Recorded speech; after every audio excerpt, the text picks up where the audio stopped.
अन्य कार्यक्रमों के सिलसिले में मेरा आना होता रहा है। और तब मैंने कैराना के बारे में कहा था कि यहां पर सुरक्षा का बेहतर वातावरण देंगे। मुझे याद है कैराना की इस पीड़ा को बाबू हुकुम सिंह जी ने जोर शोर से उठाया था। आज बाबू हुकुम सिंह जी हमारे बीच में नहीं हैं। मैं उन्हें उनके स्मृतियों को नमन करते हुए विनम्र श्रद्धांजलि अर्पित करता हूं। और भाइयों बहनों, इस क्षेत्र के बारे में जो विकास की उनकी सोच थी, विकास की सोच को आगे बढ़ाने के लिए आज हम सब इस पश्चिमी उत्तर प्रदेश के कभी प्रमुख व्यापारिक केंद्र के रूप में रहे इस कैराना कस्बे में ढेर सारी परियोजनाओं के साथ आए हैं। याद करिए 2017-18 में यहां के नागरिकों ने, यहां की बहनों ने, यहां की बेटियों ने, यहां के प्रमुख व्यापारी और उद्योगपतियों ने एक मांग की थी कि यहां पर पुलिस चौकी का सुदृढ़ीकरण होना चाहिए। हम लोग उस कार्य को पहले ही कर चुके हैं। हमारे जनप्रतिनिधि बराबर इस बात को कहते थे कि यहां पर पीएससी का एक बटालियन होना चाहिए। और भाइयों बहनों, 250 करोड़ रुपए की लागत से पीएससी की इस बटालियन का आधारशिला रखने के लिए आज मैं यहां पर आया हूं। 1278 पीएससी के जवान रहेंगे यहां पर।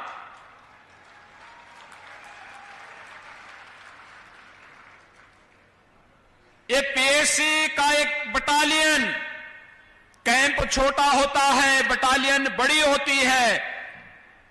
यहां पर किसी भी विपरीत परिस्थिति का सामना करने के लिए यहां के प्रत्येक नागरिक के मन में सुरक्षा का एक नया विश्वास जागृत करने के लिए बड़ी भूमिका का निर्वहन करेगा। और यही तो आश्वासन देने के लिए आज एक बार फिर से मैं आपके पास आया हूं, आपसे कहने के लिए।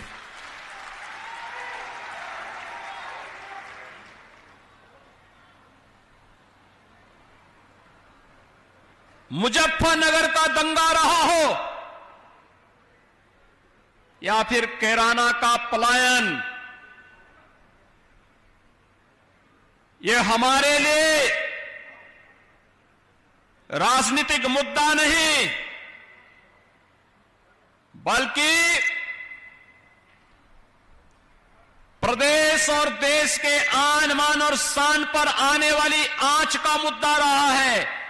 और हम लोग जब सत्ता में नहीं थे तब भी हम लोग कहते थे कि इस प्रकार की कायराना हरकतों को हम स्वीकार नहीं करेंगे। और सत्ता में आए तो अपराध और अपराधियों के प्रति जीरो टॉलरेंस की नीति के तहत कार्य प्रारंभ हुआ। कभी कैराना कस्बे में यहां के व्यापारी और यहां के नागरिकों को पलायन करने के लिए मजबूर करने वाले अपराधी आपने विगत 4.5 वर्ष के अंदर देखा होगा, स्वयं पलायन करने के लिए मजबूर हो गए। किसी अपराधी और किसी माफिया की हैसियत नहीं कि वो सिर उठा करके सड़कों पर चल सके। धमकी की बात तो दूर, वो सड़कों पर चल सके। और अगर किसी ने दुस्साहस किया, किसी व्यापारी और निर्दोष नागरिक पर गोली मारने का दुस्साहस किया, तो वह गोली उस व्यापारी और उस नागरिक पर तो नहीं लगी, लेकिन उल्टी उसकी छाती को बेचते हुए उसको दूसरे लोग की यात्रा को भी भेज दिया गया। भाइयों बहनों, ये हमारे लिए राजनीतिक मुद्दा नहीं हो सकता है। ये हमारे लिए अस्मिता का मुद्दा है, आन वान और शान का मुद्दा है। हम किसी के सम्मान के विरुद्ध कोई कार्य नहीं करेंगे, लेकिन कोई हमारी अस्मिता को ठेस पहुंचाने का प्रयास करेगा, बहन बेटियों की इज्जत के साथ खिलवाड़ करेगा, निर्दोष व्यापारियों का उत्पीड़न करेगा, अराजकता की स्थिति पैदा करेगा, दंगा भड़काने का प्रयास करेगा, तो उसकी आने वाली कई पीढ़ियां भूल जाएंगी फिर कि कैसे दंगा होता है और कैसे सुरक्षा के साथ खिलवाड़ होता है। और यही तो माहौल दिया है, यही माहौल दिया है भारतीय जनता पार्टी की प्रदेश की सरकार ने पिछले 4.5 वर्ष के अंदर उत्तर प्रदेश के अंदर। और भाइयों बहनों, यही कार्य किया है, देश के अंदर आंतरिक और बाह्य सुरक्षा की सुदृढ़ स्थिति को बना करके आदरणीय प्रधानमंत्री जी के नेतृत्व में भारतीय जनता पार्टी नेतृत्व की केंद्र की सरकार ने जिन लोगों के लिए वोट बैंक सर्वोपरि है, वे मुजफ्फरनगर के दंगाइयों को सम्मानित करते थे, वे कैराना के आतताइयों का सम्मान करते थे, क्योंकि उनके लिए वोट बैंक महत्वपूर्ण था। जब मुजफ्फरनगर में 2 निर्दोष नौजवान मारे जाते हैं, तब लोगों को जाति नजर नहीं आ रही थी। जब वहां पर निर्दोष हिंदुओं के घर जलाए जा रहे थे, तब ये जातिवाद की राजनीति करने वाले, तब इनको जाति नजर नहीं आ रही थी। लेकिन भाइयों बहनों,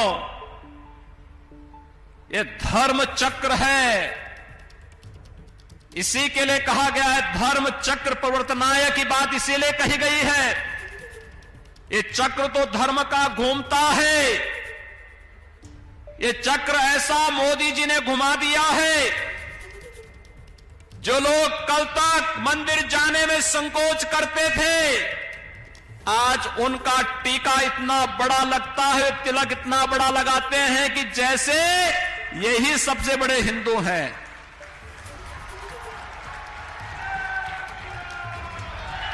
यह आपकी एकता की ताकत है, और आपकी इस एकता की ताकत का एहसास कराने के लिए आए हैं। आपने 2014 में मोदी जी पर विश्वास किया, मोदी जी ने देश के अंदर सुरक्षा का बेहतर वातावरण दिया। देश की जनता जनार्दन ने मोदी जी पर विश्वास किया, उन्होंने बिना भेदभाव के गरीब कल्याणकारी योजनाओं का लाभ हर गांव, हर गरीब, हर किसान को दे दिया। मोदी जी ने विकास की बड़ी बड़ी परियोजनाओं को आगे बढ़ाने का कार्य भी किया।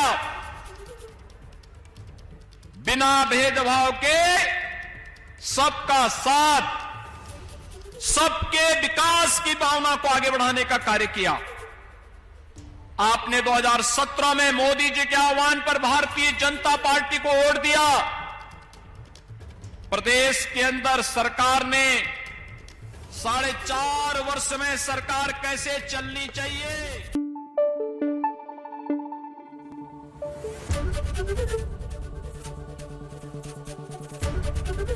एबीपी न्यूज आपको रखे आगे।